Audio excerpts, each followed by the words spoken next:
चाय फरोश बेदर्दी से कत्ल करने वाले मुलजिम की गिरफ्तारी। मुलजिम फैज़ अहमद वल्द मोहम्मद सलीम उम्र 42 साल, पेशे कारपेंटर, साकिन भोलकपुर ने मोहम्मद गौस की चाय की दुकान में घुसकर इसे चाकू से वशियाना वार करते हुए शदीद जख्मी करते हुए फरार हो गया था और कुछ देर बाद मोहम्मद गौस जख्मों से जान बरना हो सका। पुलिस ने इसे गिरफ्तार करते हुए जेल रवाना कर दिया और मीडिया से बात करते तफसीलात बताई। महीने 14 तारीख को एक मुशराबाद भोलकपुर एरिया में, ताजिर नगर के एरिया में एक मर्डर हुआ बोल के हमको समाचार आया था और समाचार देख के हमारा इंस्पेक्टर सीतैया और निरंजन को लेके हमारा डीसीपी साहब के अंडर सुपरविजन में हम लोग सीन को गए। सीन को जाके पूरा फॉर्मालिटीज़ को कंप्लीट कर दे के इंजर्ड को गांधी हॉस्पिटल शिफ्ट करने के टाइम पे गांधी हॉस्पिटल पहुंचने के पहले ही उसका आदमी का इंतकाल हो गया था।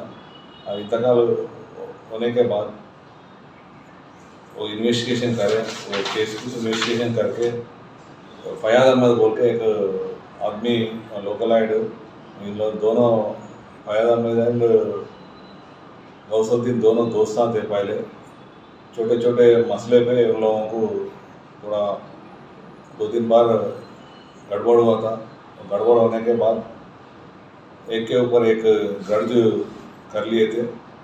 होने के बाद फिर एक दिन चांस दे के उसको ख़त्म करने के लिए प्लान करके फयाजुद्दीन एक दिन 14 तारीख के दिन नमाज के पहले, आफ्टरनून नमाज के पहले जाके उसके टी स्टॉल पे जाके हमला करा, चाकू से हमला करके भाग गया वहाँ से।